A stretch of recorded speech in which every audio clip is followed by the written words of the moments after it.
The bounce, Jim. Dow's down for the week about 1,200 points. It's not unheard of you could get that, but it's going to No, I think that this was the week where I think people were more confused than I've seen in a long time. Dan Ives, who is, he's the 5 o'clock anchor or the 6 o'clock anchor, just kidding, came out with a piece that which basically said, listen, I've been wrong a lot, but I've been right a lot, and so therefore this may be a great time. And I think it kind of, it's the zeitgeist. It's the zeitgeist, which is basically, look, we're at just precipice moment. I don't know which way it's going to go, but I think it's going to be positive.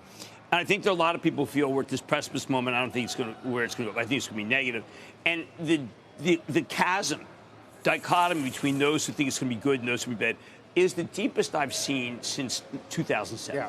So that's an interesting comment. NASDAQ's down 1% for 6 weeks. That's only happened 4 times. This is incredible. But you still think it's not right to be directionally long? Okay, so let's talk Apple, because Apple's the elephant in the room. I want to buy Apple. I upgraded it for the Travel Trust. It's been straight down. Do I have a reason? Well, how about I had Sanjay Mehrotra on last night, who is the CEO of a real company, Micron, and he said phones are good. Okay, phones are good. Higher-end phones are good. The only thing that's really weak is a low-end PC, which is Chrome. Now, when he was on our show earlier, people misinterpreted him saying the phones were bad. Phones are good. So let's say she realizes that there actually is some political pressure on him. We're starting to read that there are other people who are not crazy about his view. And he says, you know what, we're done May 5th. May 17th, we're done. Well, I mean, what are you going to buy Apple? You think you can get Apple 144? You're going to pay 160. So it's like I'm just going to say, all right, I'm going to pick a couple of stocks and say that they've not saying line in the sand, because when you do line in the sand, then you're going to get sandbagged. But I mean, do I want to buy Apple or sell it? I want to buy Apple. Okay. Do I want to buy Nvidia or sell it? I want to buy Nvidia's been cut in half. I like these. Do I want to buy Metaverse or sell it? I think that Zuckerberg's doing the right thing. I mean, he's decided to not spend like a drunken sailor. Why is that bad? Do I want to buy Alphabet or sell it? I thought that, yesterday, Deirdre's interview made me feel like I got to go buy this stock. So when you actually talk to the companies, like I did with Sanjay Mehrotra last night, you say, the multiples are so low. Business is really good. You just need one thing to go right. You need China to go right. And then you'll be saying, it was down, down, down, down, down. What was I thinking? So that's kind of where I am. Yeah.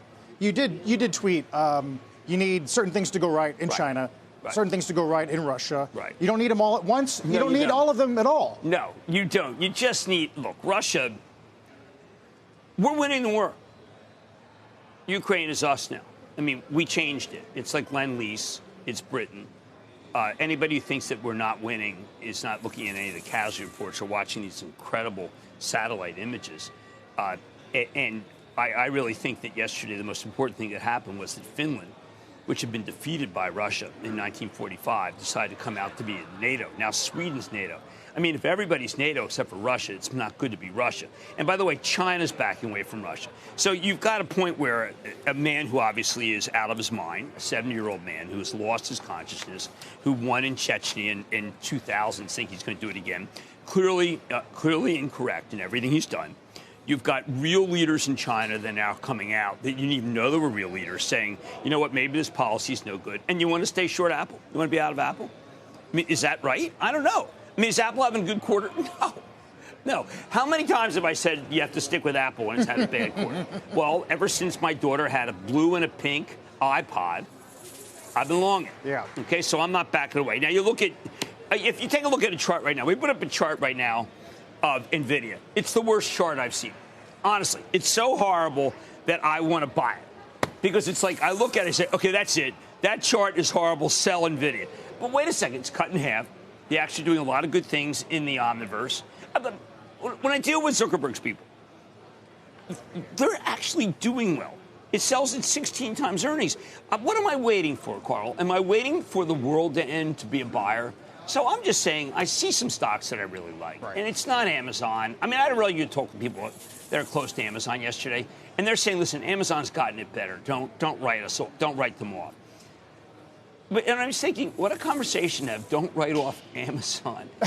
Amazon 6 months ago was the greatest company on earth. That's sort of where we are. On Apple, though, your point's interesting. B of A today says the definition of capitulation is when folks sell what they love.